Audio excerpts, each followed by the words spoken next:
Hey everyone, today we're going to be talking about how you can do infrared photography without getting a camera conversion.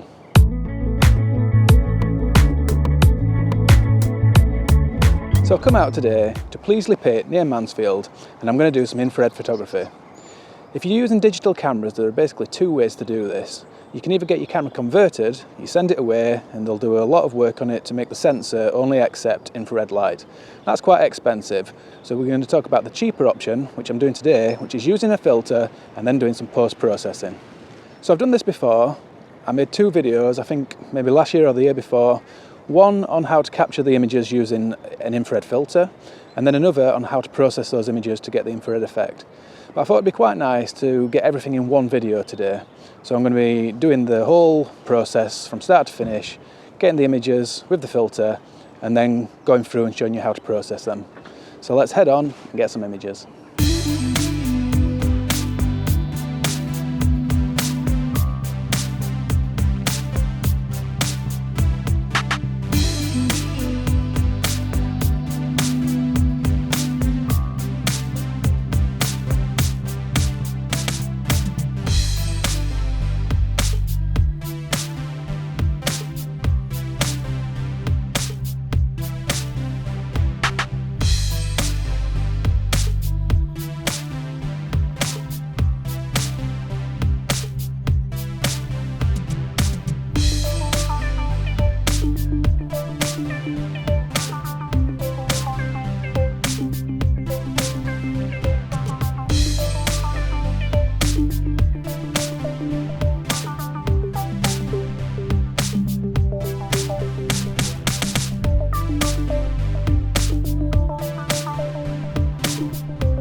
Okay, so I'm using my Nikon Z7 today, regular camera, not converted for infrared, and because of that, we're having to use a filter. So this is what I've got. It's a Zomi or Zomi, I'm not really sure how you pronounce it. If you do know, put it in the comments down below. But these come in different ratings. So this one is 850 nanometers. You can get 720 nm, for example, that's quite a common one. But the 850 is particularly good for black and white conversions, so that's what I'm going to be doing today. So I'm just going to pop this on the end of my lens. I'm using the Nikon Z 24 to 70mm f4 lens, and this just screws on like a regular filter, like so. Now the thing to remember is that this does block quite a lot of light. It's only going to let the infrared light in, and because of that we need to use quite long shutter speeds. So I have got this on a tripod. We're going to have to be using an ISO in the region of 1600, even on the tripod. And even with that ISO, we're probably going to have to use a shutter speed of around about 30 to 40 seconds. So it's best to come out on a day that's not too windy, because you're going to get motion blur if it's too windy. Or if you want that effect, if you want a long exposure effect, then obviously it's okay for that. But do bear in mind that you are going to be using long shutter speeds and quite high ISOs.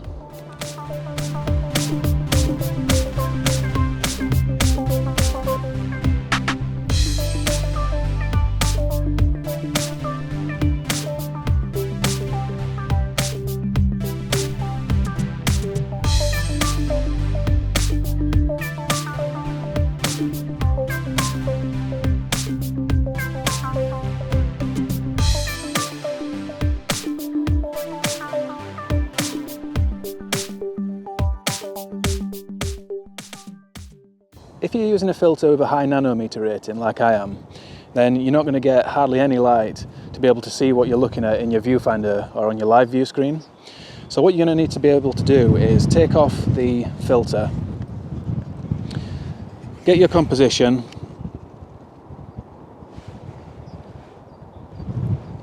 get your focus point.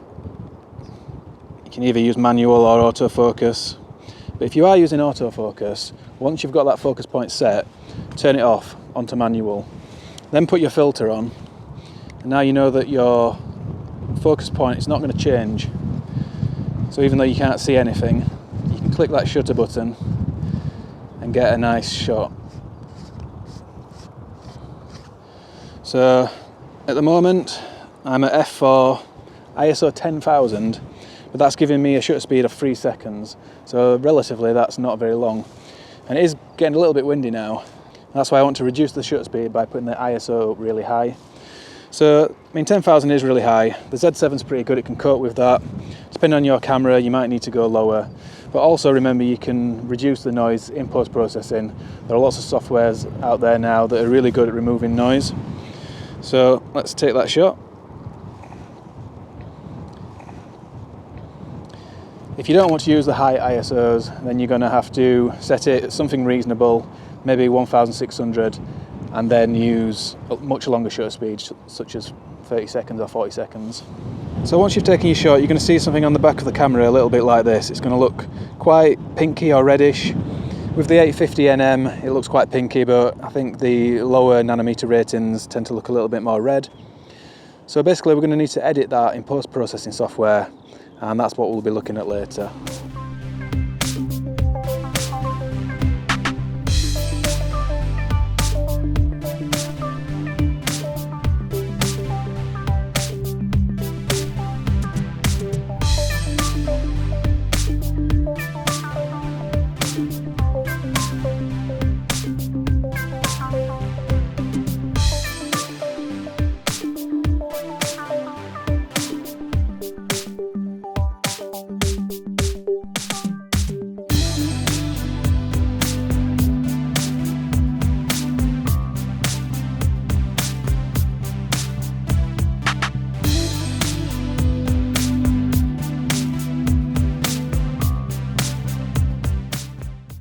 Okay, so I'm going to have a little walk around the nature reserve now, get some more shots, and I'll show you those at the end of the video. But the next time you see me, I'll be back home and we'll talk about how to process these images to get that classic infrared look. I'll see you back there.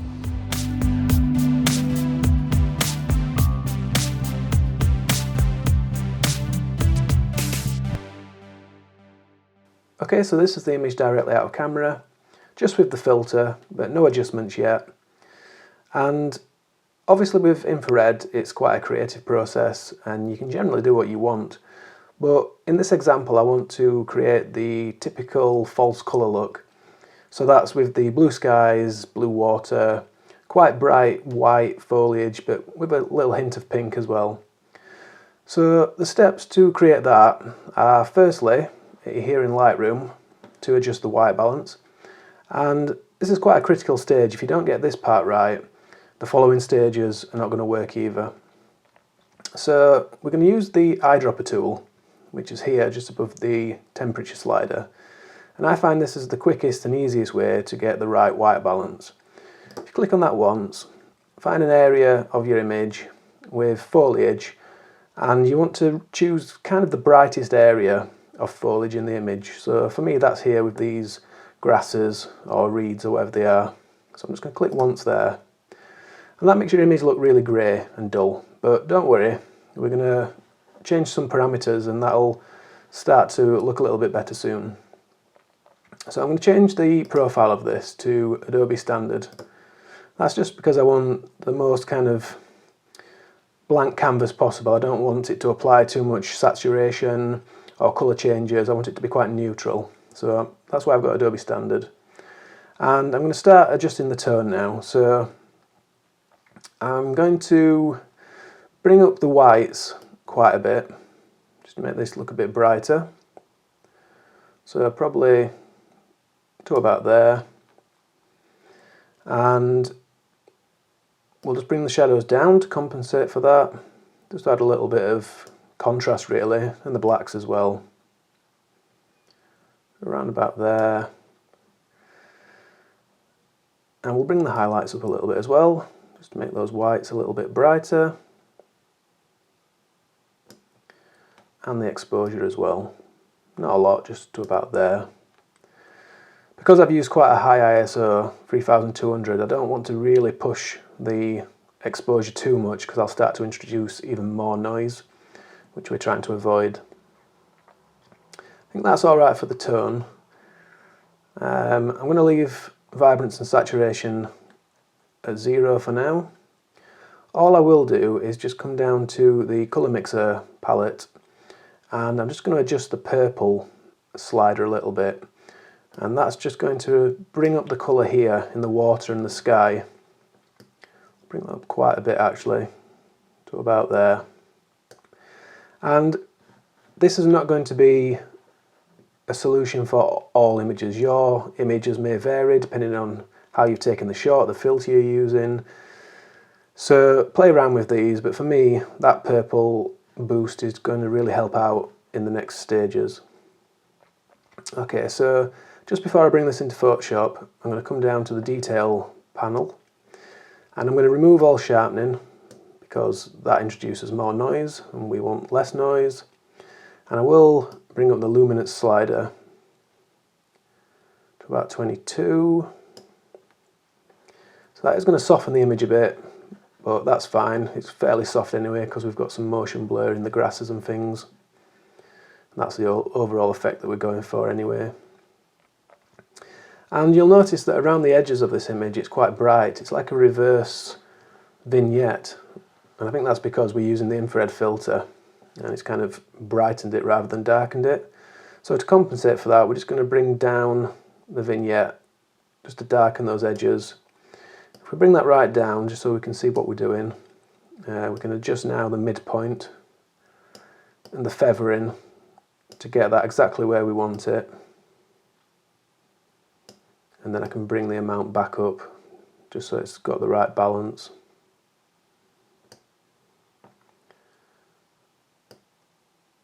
Sometimes it helps just to look in the navigator up here. When it's smaller you can kind of get a better idea of how that vignette's being applied. So I turn that off.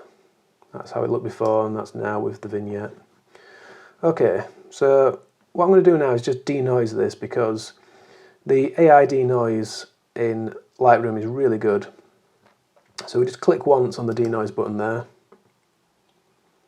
and that's going to create a new image once I've changed these settings. So I think 35 is going to be about right for me. If we just zoom in here. Yeah, that looks okay, so I'm just going to click Enhance. And you see you get a little progress bar up here in the top left. And when that finishes, we'll have a new image, which is a copy of this one, but with the denoise AI filters applied. Okay, so this is our new image with the denoise applied. All our parameters are still there. We can still change these sliders, but it's looking a lot smoother. I mean, when we're getting close, obviously you can still see a bit of noise, but from a distance, when you zoom out, that's pretty good, considering it's a 3200 ISO. So now we're going to bring this into Photoshop. So I'm going to press Command and E on my keyboard. That's Control and E if you're on a Windows PC.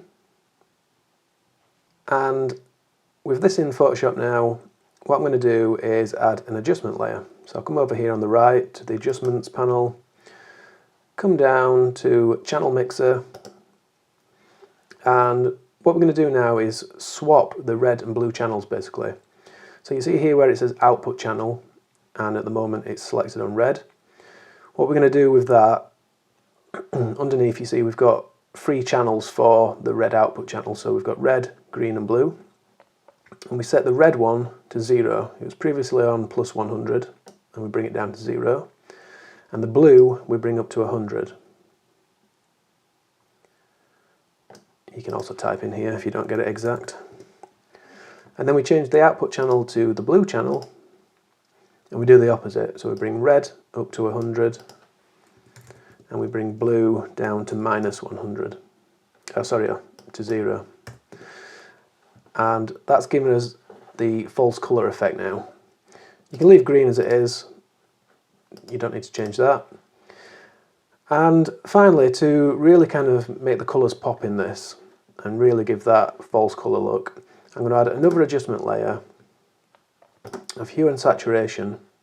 And what I'm going to do here is where it says master, drop that down, click on magentas.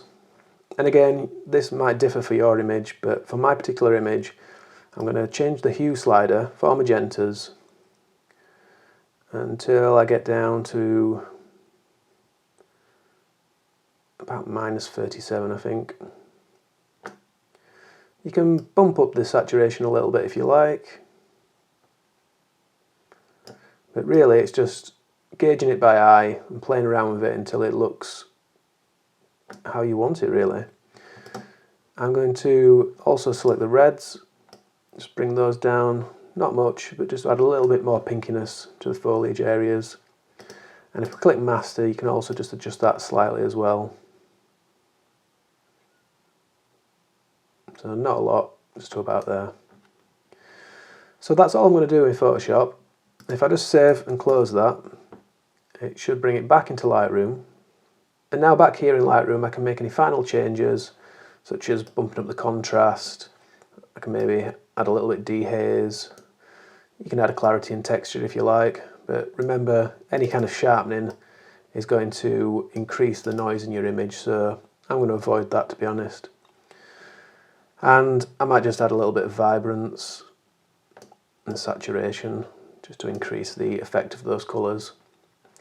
And finally, I'm just going to remove a few imperfections. So if you see here, we've got these like tiny dust spots, and I think because we've got the infrared filter, rather than being dark, they're actually reversed in white. But we can remove those easily by coming up here to the remove tool, and we've got use generative AI selected. We can also just use the clone stamp actually for these. I actually get a better result. And we just click once over each spot, and that'll choose the right area to clone to cover them up. So once I've gone through and fixed all of those little imperfections, we've got a final image, and it looks something like this.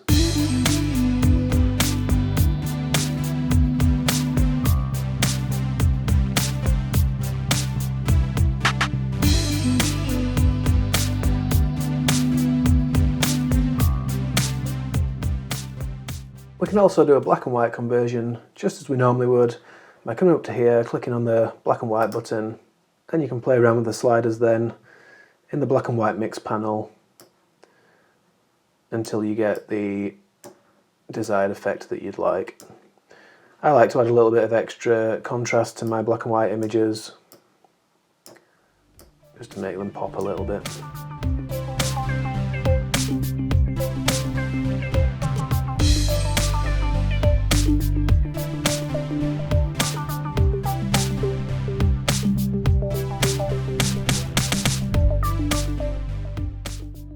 So that's how you can create infrared images using only a filter and post-processing.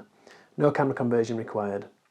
But there are limitations to this process, as I've mentioned, and those are mainly that you have to use either really long exposures or really high ISOs, or a compromise between the two.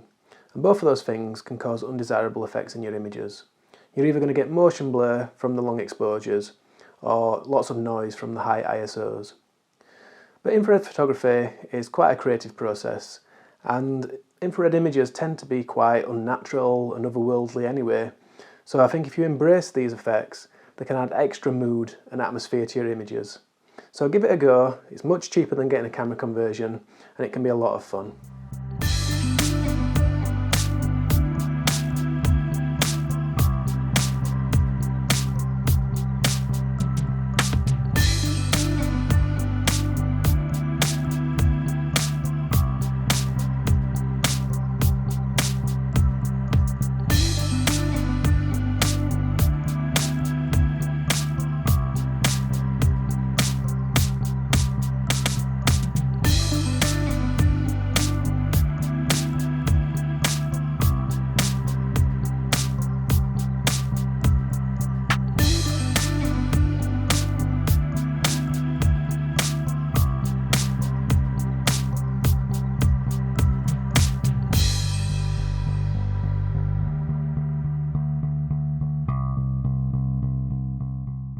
But that's about it for this video, so a massive thank you for watching. If you've liked it or you found it useful in any way, please just give me a thumbs up down below. If you're a regular viewer and you tune in each and every week, massive thank you to you, I really do appreciate it. But if you're new to the channel and you're not yet subscribed and you'd like to do so, you can just click down there on the big red button. or over here on this little picture of me, and that way you'll stay up to date with everything I'm doing each and every week. There are new videos Sunday mornings at 10 AM UK time. So I hope you can join me for the next one, but until then, thanks a lot everyone, and bye for now.